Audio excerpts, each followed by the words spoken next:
Hi everyone, आइए आज की इस वीडियो में हम जीके से रिलेटेड 30 इंपॉर्टेंट क्वेश्चंस आज के इस वीडियो में डिस्कस करने वाले हैं, जो कि आपके सभी कम्पिटिटिव एग्जाम्स के लिए बेनिफिशियल होने वाला है। ठीक है, ये आपका पार्ट 36 है। इससे पहले वाले सारे प्रीवियस पार्ट का लिंक आपको इसी वीडियो के डिस्क्रिप्शन में एक प्लेलिस्ट के रूप में प्रोवाइड कर दिया जाएगा। ठीक है, तो सारे क्वेश्चंस आपके पॉलिटिक्स से रिलेटेड होने वाले हैं। ओके, तो चलिए शुरू करते हैं आज की इस वीडियो को। ओके, चलिए क्वेश्चन नंबर फर्स्ट को आते हैं जी। क्वेश्चन नंबर फर्स्ट क्या है आपका? भारत सरकार मुख्य विधि अधिकारी कौन है? भारत सरकार का मुख्य विधि अधिकारी कौन है? तो ये होता है भारत का महान्यायवादी। भारत सरकार का मुख्य विधि अधिकारी कौन होता है जी? तो आप बोलोगे भारत का महान्यायवादी होता है। ठीक है, नेक्स्ट है राष्ट्रीय कोष का अभिरक्षक कौन सा अंग है? राष्ट्रीय कोष का अभिरक्षक ये विधानमंडल का अंग है। विधानमंडल का अंग है, option number C correct answer हो जाएगा। ठीक है, लोकसभा के अध्यक्ष का चुनाव किसके द्वारा किया जाता है? तो लोकसभा के अध्यक्ष का चुनाव ये किया जाता है लोकसभा के सदस्यों द्वारा। ठीक है, नेक्स्ट है भारत में राष्ट्रीय आय प्राक्कलन तैयार किए जाते हैं केंद्रीय सांख्यिकी संगठन द्वारा। Option number A. ठीक है, लोकसभा में अध्यक्ष के मत को क्या कहा जाता है? तो लोकसभा में अध्यक्ष के मत को कहा जाता है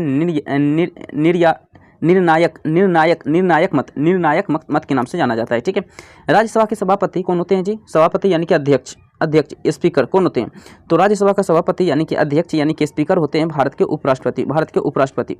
ठीक है, नेक्स्ट है वित्त आयोग का कार्यकाल कितने वर्ष का होता है? वित्त आयोग का कार्यकाल होता है 5 वर्षों का। वित्त आयोग का कार्यकाल कितने वर्षों का होता है? तो आप बोलोगे 5 वर्षों का वित्त आयोग का कार्यकाल होता है। ठीक है, भारत का योजना आयोग किस वर्ष स्थापित किया गया था जी? तो भारत का योजना आयोग ये 1950 को जो है ना, ये जो लागू किया गया था योजना आयोग। ठीक है, अब इसके जगह पे नीति आयोग लागू हो चुका है 2015 में। 2015 से इसको अब नीति आयोग के नाम से हम लोग जानते हैं। ठीक है, नेक्स्ट है वित्त आयोग क्या है? तो आप बोलोगे वित्त आयोग एक पंचवर्षीय योजना है। वित्त आयोग क्या है? एक पंचवर्षीय निकाय है।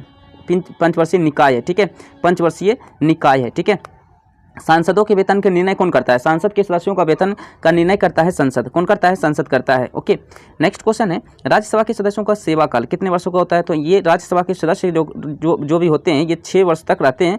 ओके, इसके बाद फिर से यहाँ पे तय किया जाता है। ठीक है, नेक्स्ट है पहले वित्त आयोग का गठन कब हुआ था? पहले वित्त आयोग का गठन कब हुआ था? तो 1951 में। पहले वित्त आयोग का गठन कब हुआ था? आप बोलोगे 1951 में, 1951 ईस्वी में। ठीक है, नेक्स्ट है मंत्रिपरिषद की बैठकों की अध्यक्षता कौन करता है जी? तो मंत्रिपरिषद की बैठकों की अध्यक्षता करता है आपका प्रधानमंत्री। Okay, prime minister of India. ठीक है, नेक्स्ट है आपका भारत में योजना आयोग का गठन कब हुआ था? तो ये तो हम बता चुके हैं 1950 में। ठीक है, ओके, अब इसके जगह पर नीति आयोग के नाम से हम लोग जानते हैं। 2015 से इसका नाम नीति आयोग रखा गया है। ओके, नेक्स्ट है भारतीय संसद में लोक लेखा समिति का अध्यक्ष कौन होता है? तो वो होता है विपक्षी दल नेता। Option number A. ठीक है, नेक्स्ट है house of the people of Lok Sabha के नाम से हाउस ऑफ द पीपल को लोकसभा का नाम किस वर्ष दिया गया? तो 1954 में दिया गया। 1954 में हाउस द पीपल को लोकसभा का नाम दिया गया। ठीक है जी, राज्यसभा के सदस्यों का अधिकतम संख्या कितनी होती है? 250 यानी 250 होती है, 250। ठीक है, नेक्स्ट है भारतीय संघ में नए राज्य की स्वीकृति कौन देता है? तो भारतीय संघ में नए राज्य की स्वीकृति देता है आपका संसद पार्लियामेंट।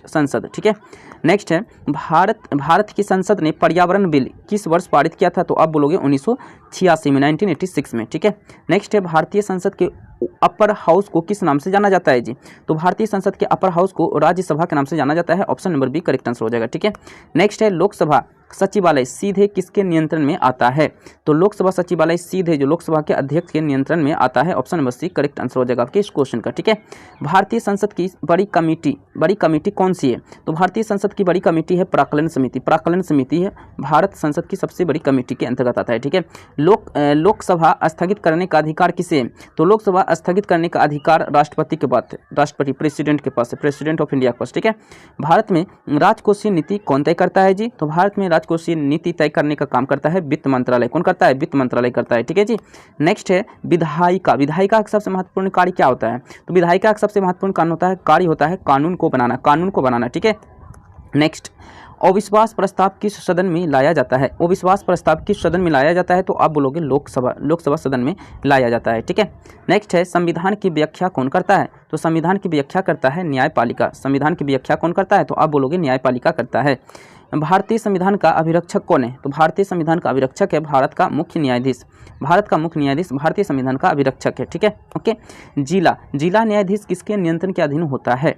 तो जिला न्यायाधीश ये उच्च न्यायालय यानी हाई कोर्ट के अंतर्गत नियंत्रण में जो है ना अधीन होता है, ठीक है।